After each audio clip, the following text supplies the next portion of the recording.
Bien-aimés de Dieu,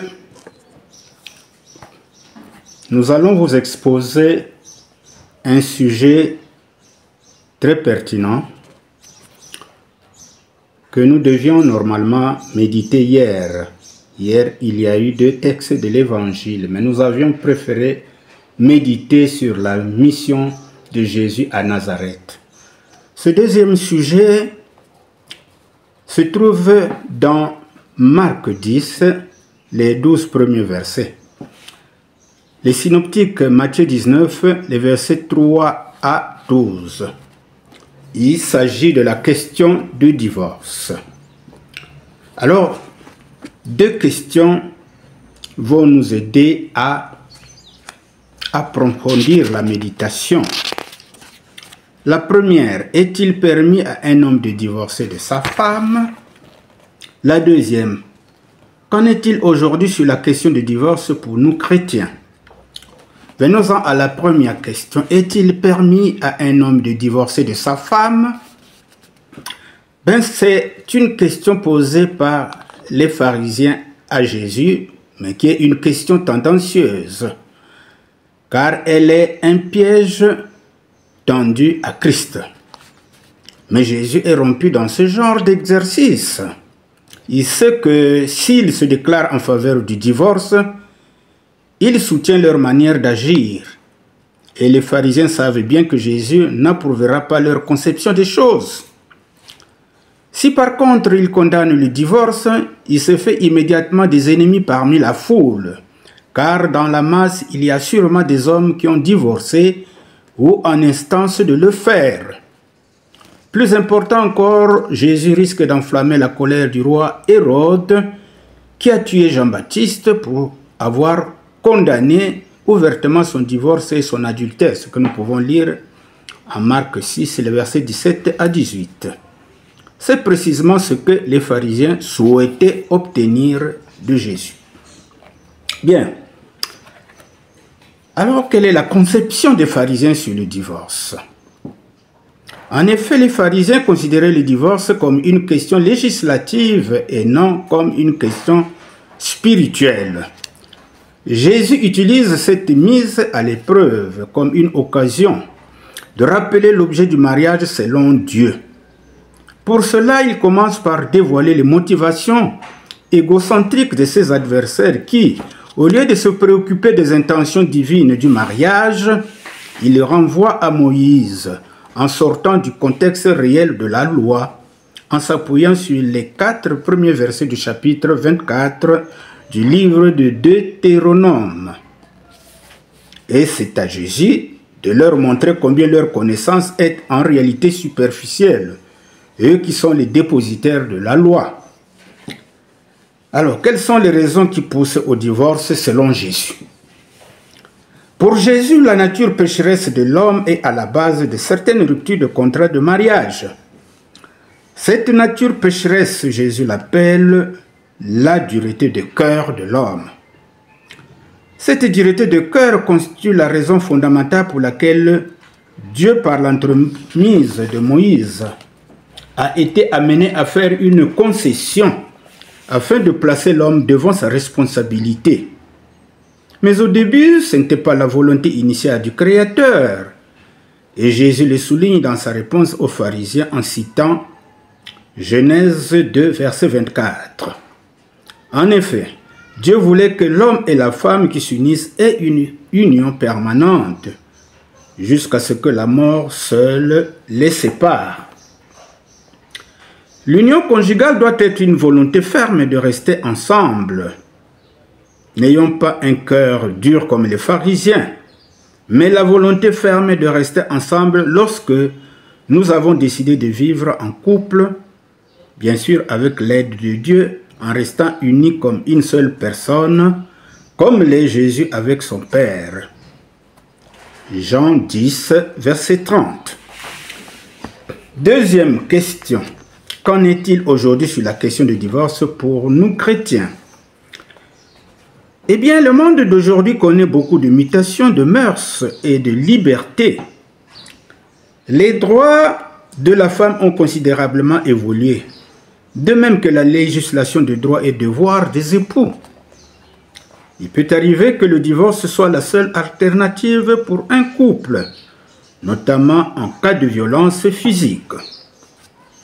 Jésus souligne ici que la volonté de Dieu concernant le mariage prime sur la permission accordée par Moïse de divorcer. Mais il n'annule pas cette permission de divorcer.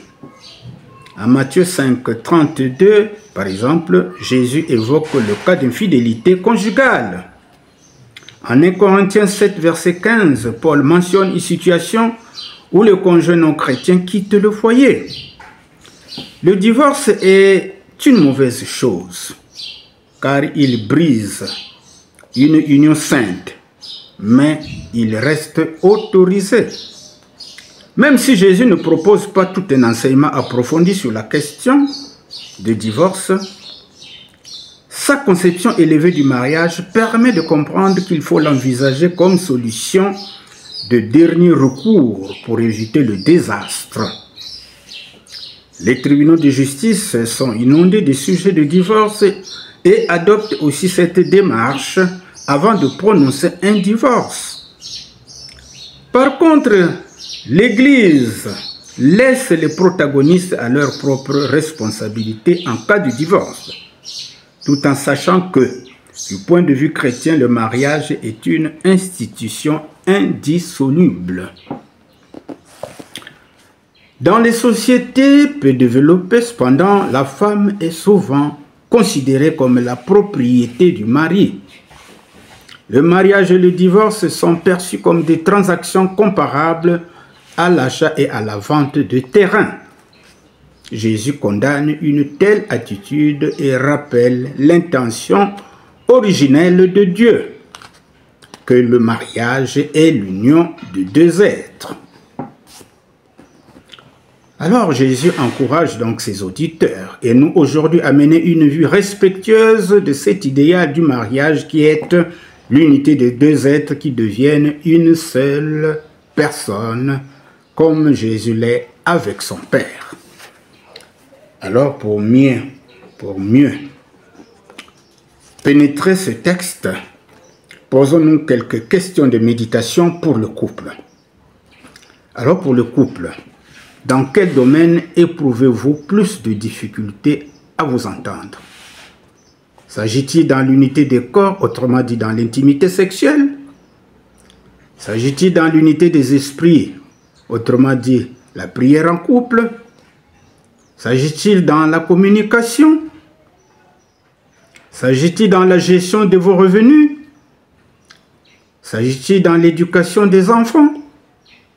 S'agit-il dans la place réservée aux proches de vos deux familles?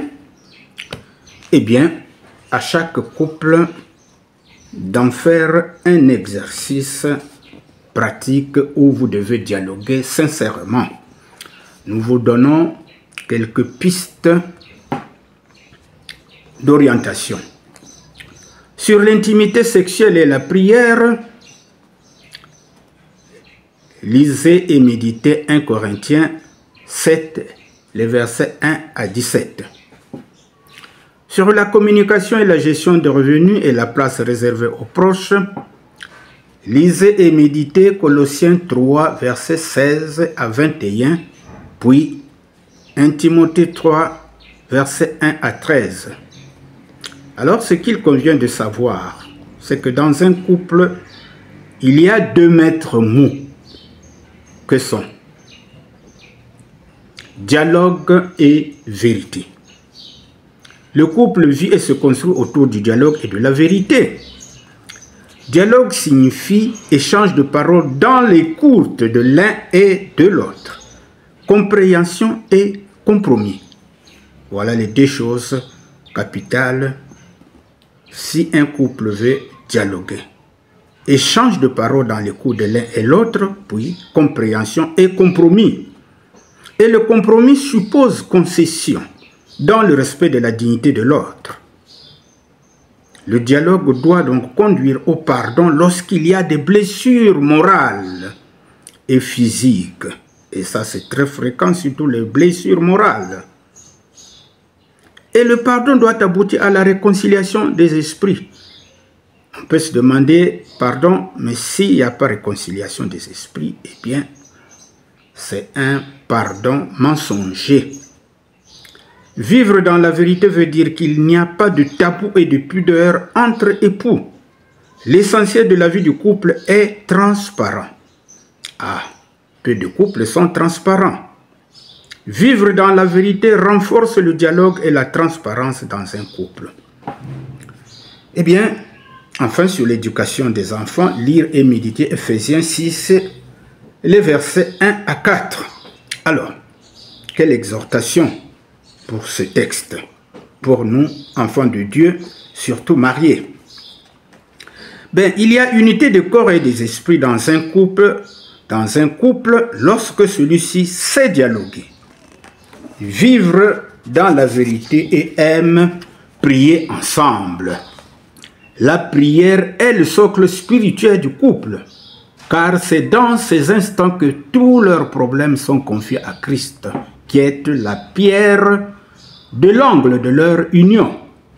Et donc le diable ne peut pas avoir prise sur leur unité et ainsi le divorce leur est étranger quand ces choses-là sont appliquées dans le couple.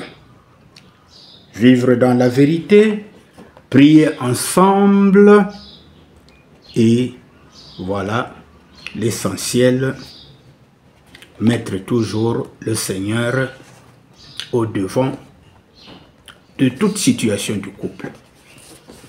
Merci de nous avoir suivis. Que Dieu vous bénisse.